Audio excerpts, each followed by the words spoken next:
नमस्कार दोस्तों। यदि आप अभी अपनी हथेली का विश्लेषण करवाना चाहते हैं तो स्क्रीन पर दिए गए नंबर पर संपर्क कर सकते हैं। ये एक राइट हैंड फीमेल पाम है। उम्र आपने अपनी बताई नहीं। आपके जो सवाल थे वो यही थे, विवाह और आपका करियर आपका कैसा रहेगा, इस बारे में आपने पूछा। इस वीडियो के थ्रू हमको आपकी इन रेखाओं में क्या समझ में आता है, कुछ बढ़िया दिखता है, कुछ बुरा दिखता है, जैसा भी दिखता है उसको लेकर एक क्लियर कट जानकारी आपको इस वीडियो के अंदर मिल जाएगी। तो चलिए दोस्तों, आपकी रेखाओं को देखकर आपके बारे में समझने का, जानने का प्रयास करते हैं। देखिए, अगर आपका करियर देखा जाए, जिसमें अगर आप जॉब करते हैं या आगे चल के कोई बिजनेस करेंगे, कैसी आपके जीवन में आर्थिक स्थिति रहेगी, इस बारे में बात करते हैं।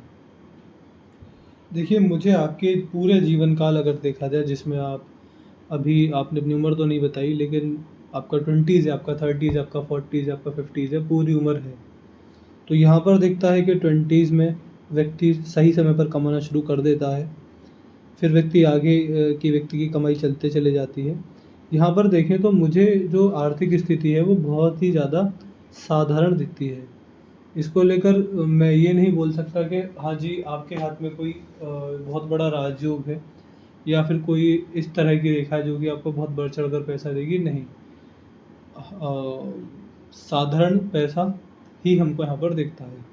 ऐसा जातक अपने जीवन में अपने बलबूते पर ठीक ठाक पैसा कमा लेता है, इतना कि अपने खर्चों को आराम से पूरा कर ले, इतना व्यक्ति की इनकम सेविंग्स होती रहती है।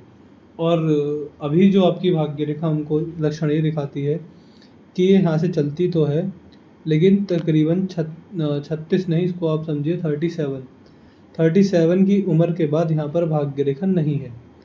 42 के बाद भाग्य रेखा फिर से आई है और फिर भाग्य रेखा 45 के बाद नहीं है। तो जो आर्थिक स्थिति है वो थोड़ी डिस्टर्ब है। यहाँ पर डिस्टर्बेंस मुझको ज़्यादा दिखाई पड़ता है। इस तरह का लक्षण व्यक्ति की फाइनेंशियल लाइफ के लिए अच्छा होता नहीं है। इसको लेकर मुझे अभी ऐसा समझ में आ रहा है कि आपकी जो भाग्य रेखा बेहद ही कमज़ोर है। अब देखिए, जब भाग्य रेखा कमज़ोर होती है तो इसका मतलब क्या क्या होता है। इसका मतलब ये होता है कि व्यक्ति को जितने पुण्य कार्य, अच्छे कार्य, बढ़िया कार्य करने चाहिए वो नहीं किए हैं। पिछले जन्म में, इस जन्म में वो नहीं हुए हैं। बड़े बूढ़ों की सेवा व्यक्ति इनसे पीछे हटा है। तो कहीं ना कहीं जिम्मेदारी से पीछे हटना या अच्छे कार्य ना कर पाना, हमेशा अपना अपना सोचना, ऐसे व्यक्ति के कुछ कर्म देखे जाते हैं। इस रेखा को देखते हुए समाज सेवा करने की सलाह दी जाती है, क्योंकि जितना आप अच्छे कर्म करेंगे, लोगों की दुआएं लेंगे, उतना आपकी भाग्य रेखा मजबूत होगी। भाग्य रेखा मजबूत होती है तो व्यक्ति बुद्धि से भी मेहनत करने वाला होता है और बड़ा पैसा कमाने वाला होता है। व्यक्ति मेहनती होगा तो अपॉर्चुनिटीज भी व्यक्ति के जीवन में अच्छी खासी अपने आप जीवन में आते रहती है। तो पहली जो दिक्कत है आपके हाथ में वो यही है कि मुझे आपका भाग्य इतना मजबूत दिखता नहीं है। जब भाग्य रेखा ऐसी हो तो व्यक्ति को फाइनेंशियल स्ट्रगल्स होते हैं, फाइनेंशियल इनस्टेबिलिटी बढ़ जाती है। एक उम्र के बाद जब भाग्य रेखा ही नहीं है तो ये कैसे हम बोल सकते हैं कि हाथ में बड़ा पैसा या फिर जितना सामान्य धन जो है वो आगे भी रहेगा। मुझे यहाँ पर आपकी आर्थिक स्थिति बेहद ही चिंताजनक दिखाई पड़ती है। इसके बाद अगर बात करेंगे यहाँ पर, तो ये भाग्य रेखा है और ये बुध रेखा है। ये असल में मनी ट्रायंगल ऐसा है, ये पूरा नहीं बना है। मनी ट्रायंगल जब ना बने तो व्यक्ति कमाता तो है, क्योंकि मनी ट्रायंगल तो पैसा आएगा, लेकिन ये खुला हुआ है तो पैसा जाएगा भी। ऐसे व्यक्ति के लिए बोला जाता है कि खर्चे और नुकसान ज़्यादा होते हैं, जिस वजह से जितना पैसा जोड़ा है उतना नहीं बच पाता है। व्यक्ति को इस चीज़ में भी समस्या अपने जीवन काल में देखने को मिलती है। इस रेखा को देखकर बस इतना ही कहेंगे कि खर्चों पर कंट्रोल होना व्यक्ति के लिए बहुत ज़रूरी है, वरना आने वाले समय में व्यक्ति के साथ ऐसा होगा कि जितना कमा रहे हैं लगभग उतना ही खर्च कर दे रहे हैं, जिस वजह से सेविंग्स नहीं हो पाती हैं और फिर व्यक्ति चिंता में, परेशानी में देखा जाता है। इसके बाद अगर आपके हाथ में आपकी मस्तिष्क रेखा को देखेंगे तो मस्तिष्क रेखा हल्की सी ये टेढ़ी टेढ़ी जा रही है। ऐसी मस्तिष्क रेखा व्यक्ति के जीवन में ठीक ठाक होती है। यह रेखा व्यक्ति को अच्छी खासी टेंशन भी देती है। व्यक्ति जब भी खाली बैठेगा तो चिंता में रहेगा, अब वो चिंता किसी भी काम को लेकर, किसी भी बात को लेकर हो सकती है, लेकिन व्यक्ति चिंता में रहेगा, इतना हम कन्फर्म बोल सकते हैं। हाथ में जब ऐसी मस्तिष्क रेखा हो तो ये टेंशन का संकेत होता है, लेकिन बहुत ज़्यादा बड़ी नहीं। हाँ, व्यक्ति परेशान रहेगा, इतना हम बोल सकते हैं। इसके साथ साथ ऐसी मस्तिष्क रेखा व्यक्ति के जीवन में व्यक्ति को सही बुद्धि देती है। व्यक्ति समझदार होता है, अपनी बुद्धि का उपयोग सही जगह करना व्यक्ति जानता है। व्यक्ति को पता होता है कि मुझे कब किसके आगे क्या बात करनी है, क्या नहीं करनी, क्या शब्द का उपयोग करना है, क्या नहीं करना। तो और बुद्धि भी अच्छी होती है, सही गलत का पता होता है।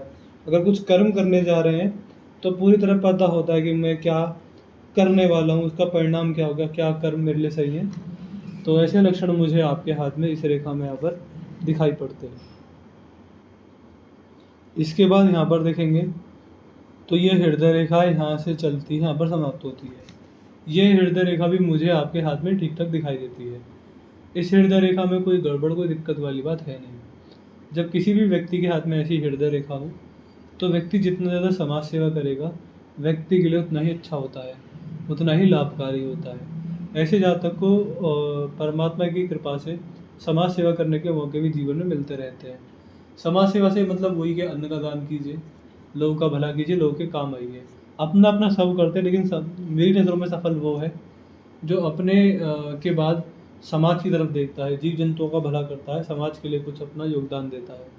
तो वही चीज़ रहती है, जितना व्यक्ति समाज सेवा करेगा उतना ही व्यक्ति को जीवन में शांति मिलेगी। आप कितना भी पैसा कमा लीजिएगा, मान के चलिए आपका पैसा कमाने का गोल है और आपने वो कमा लिया, फिर उसके बाद क्या रह जाता है? शांति मिली, सुख मिला, चैन मिला? वो नहीं मिलेगा। वो आपको समाज का भला करके ही मिलेगा। जीवन में कभी भी देख लीजिएगा, आपके जीवन में आपको सुख चाहिए तो दूसरों का भला कीजिएगा, आपको अंदर से जो शांति मिलेगी, जो सुकून मिलेगा, वो कहीं नहीं मिलने वाला। तो ऐसी स्थिति हमको यहाँ पर इस हृदय रेखा से समझ में आती है। इसके बाद अगर आपके हाथ में, मैंने आपके हाथ में आपकी मुख्य रेखाएं देख ली हैं, नहीं जीवन रेखा रह गई है। हाँ, तो ये है आपकी जीवन रेखा, ये यहाँ से चल रही है, यहाँ पर समाप्त होती है। यही रेखा होती है जो कि आपकी स्वास्थ्य और आपकी आयु की गणना करती है। ये अच्छी रेखा है, इस रेखा में कोई गड़बड़ दिक्कत वाली बात है नहीं। तो इतना ही हम बोल सकते हैं कि जीवन रेखा अच्छी है, एक मध्यम आयु देती है। मध्यम से मतलब बहुत ज़्यादा लंबी आयु नहीं है, बहुत ज़्यादा छोटी आयु नहीं है, मध्यम आयु के संकेत हैं। और स्वास्थ्य भी बढ़िया रहेगा व्यक्ति का। जवानी में, खासकर जवानी में कोई भी रोग दोष, शारीरिक बीमारी, समस्या, चिंता व्यक्ति को अपने जीवन काल में नहीं होगी। व्यक्ति रोगों से मुक्त रहता है, निरोगी काया एक अच्छी खासी उम्र तक हमको इस रेखा के द्वारा समझ में आती है। इसके अलावा अच्छा जीवन, अच्छा खान पान, अच्छा रहन सहन, स्वस्थ जीवन समझ में आता है। तो यहाँ पर मैंने आपके हाथ में तीनों चारों रेखाएं देख ली हैं। फिर अगर बात करेंगे यहाँ पर, तो ये है शुक्र पर्वत। अब शुक्र पर्वत पर यहाँ पर मुझे आपके हाथ में सीधी खड़ी रेखाएं दिखाई पड़ती हैं। जब किसी भी जातक के हाथ में यहाँ पर ये सीधी खड़ी रेखाएं हों, यहाँ पर ये रेखा व्यक्ति को इन्वेस्टमेंट से बड़ा फायदा देती है, इन्वेस्टमेंट से बड़ा पैसा बनता है। देखिए जिसके हाथ में ये रेखा होती है, तो मैंने अपने एक्सपीरियंस से पाया, मतलब ज्ञान तो इस रेखा में कुछ अलग से नहीं बताया जाता, बट जो मैंने एक्सपीरियंस से पाया है वो ये पाया है कि ऐसे व्यक्ति को संतान सुख, सही संतान सुख की प्राप्ति होती है। दूसरा, ये रेखाएं हों तो ऐसे व्यक्ति इन्वेस्टर बड़े अच्छे होते हैं, अपने कमाए के पैसे को मैनेज बड़ा अच्छा कर लेते हैं। अब वो मैनेज करके आप क्या करें वो मैं नहीं जानता, तो समय बताएगा। लेकिन व्यक्ति अपने कमाए के पैसे को स्टॉक मार्केट में लगाएगा, पैसा बनाएगा। व्यक्ति अपने कमाए के पैसे को प्रॉपर्टी में लगाएगा, वो प्रॉपर्टी के रेट बढ़ेंगे। व्यक्ति गोल्ड में लगाएगा तो भी बढ़िया रहेगा। तो कुल मिला के ऐसा व्यक्ति बहुत बढ़िया इन्वेस्टर होता है। अपने कमाए के पैसे, ऐसा व्यक्ति दो तरीके से कमाएगा, खुद कमाएगा, दूसरा अपनी जो सेविंग्स हैं वो उनको कहीं काम पे लगाएगा, वो चीज़ें रिटर्न देकर जाती हैं। यहाँ पर देखिए, मुझे एक उम्र के बाद संपत्ति से होते हुए फ़ायदे दिखाई देते हैं। अभी आपने अपनी उम्र नहीं बताई, बट आपको उम्र से तो बहुत कुछ बता देते। तो मुझे अभी ऐसा लगता है कि उम्र के हिसाब से 45 वर्ष के बाद संपत्ति से फ़ायदे दिखते हैं। अब वो खरीदना हो या उसको महंगे रेटों में बेच देना हो, जिससे बहुत बड़ा फ़ायदा हो, ये चीज़ देखने को रहती है। लेकिन कुछ व्यक्ति सस्ते भाव में प्रॉपर्टी खरीद लेते हैं, जिसको महंगा करके बाद में बेच देते हैं, तो ऐसे फ़ायदा हो जाता है। तो प्रॉपर्टी से होता हुआ फ़ायदा 45 वर्ष की उम्र के बाद हमको यहाँ पर समझ में आता है। ये है आपके हाथ में आपका बृहस्पति का क्षेत्र, ये आड़ी रेखा आपके हाथ में बृहस्पति पर्वत पर है। जब किसी भी जातक के हाथ में बृहस्पति पर्वत पर इस प्रकार की रेखा हो तो ये रेखा व्यक्ति को समाज सेवा की तरफ आकर्षित करती है। अभी आपका ध्यान इतना नहीं जाएगा, लेकिन एक उम्र ऐसी आएगी जब आप काम से, क्रोध से, लोभ से, लालच से, मोह से, माया से मुक्त होकर समाज सेवा के काम में आगे बढ़ेंगे और अपने जीवन को सफल करने का प्रयास करेंगे। शनि पर्वत ये मध्यम है, इसको हम बहुत ज़्यादा अच्छा नहीं कहेंगे, बहुत ज़्यादा बुरा नहीं कहेंगे। यहाँ पर एक भाग्य रेखा होना जरूरी होता है, जो कि आपके हाथ में नहीं है, जो कि द्वारा संकेत करता है कि जातक की भाग्य, जातक की भाग्य रेखा दोनों ही कमजोर है। देखिए भाग्य कैसे बनता है? भाग्य बनता है लोगों की दुआओं से, बड़े बूढ़ों के आशीर्वाद से, अच्छे कर्मों से। अब भाग्य ना हो, भाग्य रेखा कमजोर हो, तो ये संकेत होता है कि जातक ने पिछले जन्म में और इस जन्म में भी बहुत अच्छे कार्य नहीं किए हैं। मैं ये नहीं कह रहा कि बुरे किए, बट अच्छे भी नहीं किए, जिस वजह से भाग्य ही नहीं है। अब भाग्य ना हो तो व्यक्ति के जीवन में केवल मेहनत रह जाती है, जितना मेहनत करेंगे उतना मिल जाएगा, नहीं करेंगे नहीं मिलेगा। भाग्य कहीं काम नहीं करता, इसलिए अच्छे कर्म करने की सलाह दी जाती है, जिससे भाग्य रेखा तो कम से कम मजबूत हो आपके हाथ में। और हमको उपाय में भी जो आपको उपाय मिलेंगे उसमें ऐसा नहीं रहेगा कि जादू टोना टोटका रहेगा, नहीं, अच्छे कर्म ही आपको बताए जाएंगे कि ये चीज़ें कर लीजिए आपको लाभ रहेगा। उसमें ज़्यादातर जानवरों की सेवा, लोग गरीब लोगों को खाना खिलाना, ये चीज़ें रहती हैं। अब सूर्य पर आपके हाथ में सूर्य रेखा है, जो कि समाज में अच्छा मान सम्मान व्यक्ति को देती है। और यहाँ पर जब ऐसी रेखा पाई जाए तो ये बोला जाता है कि जातक को समाज में मान सम्मान मिलेगा। जितने आप अपेक्षा करते हैं कि इस उम्र में मेरी इतनी इज्जत होनी चाहिए, इतने लोग मुझे जाने पहचाने चाहिए, समाज में मेरा ये नाम होना चाहिए, रुतबा होना चाहिए, वो चीज़ें व्यक्ति को मिलती हैं। व्यक्ति उनका हकदार होता है और उन चीज़ों को प्राप्त भी व्यक्ति करता है। फिर अगर ध्यान देंगे, यहाँ पर ये है बुध पर्वत। अब बुध पर आपके हाथ में 2 से 3 सीधी खड़ी रेखा है। अब जब बुध पर यहाँ पर रेखा हो तो व्यक्ति अगर व्यापार करना चाहे तो सफल हो जाता है, लेकिन आपका मुझे रेखा इतनी मजबूत दिखती नहीं है कि आप अपने दम पर रिस्क लेकर कोई व्यापार करें। तो यही सलाह है कि व्यापार अगर आप करना चाहें तो उसमें इन्वेस्टमेंट ज़्यादा बड़ी मत लगाइएगा, छोटी इन्वेस्टमेंट से कोई बिजनेस आप शुरू कर सकते हैं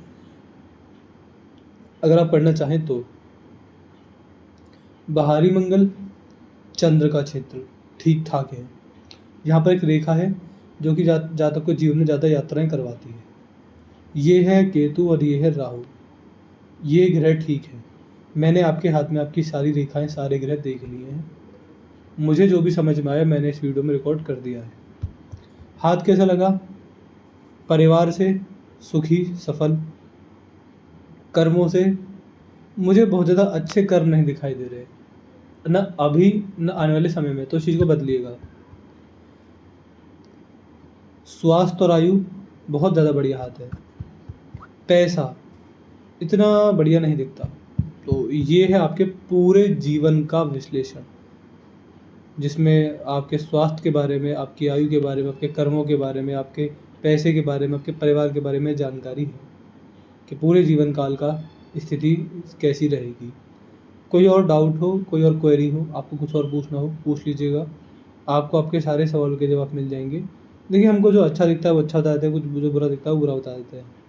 तो यही चीज़ें हैं। और देखिए जो हमने नेगेटिविटी बोली, ऐसा नहीं कि वो चीज़ें हैं, हम आपको उसका उपाय भी देंगे। अगर आप चाहें तो मेहनत और कर्म, आपका वो किस्मत, वो आपके उपाय उन चीज़ों को बदल सकते हैं। तो इन चीज़ों को उनको निराश नहीं होना कि कर्म अच्छे नहीं है, पैसा ज़्यादा नहीं है, ये चीज़ें बदली जा सकती हैं। आपको हर चीज़ के उपाय मिलेंगे। आप मुझे भाग्य रेखा के उपाय लिख दीजिएगा, मैं आपको दे दूँगा। आपको करना रहेगा, वो करते रहेंगे, आपको लाभ मिलता रहेगा, आपकी भाग्य रेखा मजबूत हो जाएगी। तो अपने डाउट, अपने क्वेरी, अपना रिव्यू छोड़ दीजिएगा। आपको वीडियो कैसी लगी, आप हमारे एनालिसिस से सेटिस्फाई हैं कि नहीं, आपका रिव्यू क्या है बता दीजिएगा और उपाय लिख दीजिएगा। ये 4 चीज़ लिखना ना भूलिएगा। तो मैं आशा करता हूँ कि यहाँ पर आपको आपके सारे सवालों के जवाब मिल गए होंगे। तो चलिए दोस्तों, मिलते हैं अगली वीडियो में। तब तक के लिए जय हिंद, जय भारत।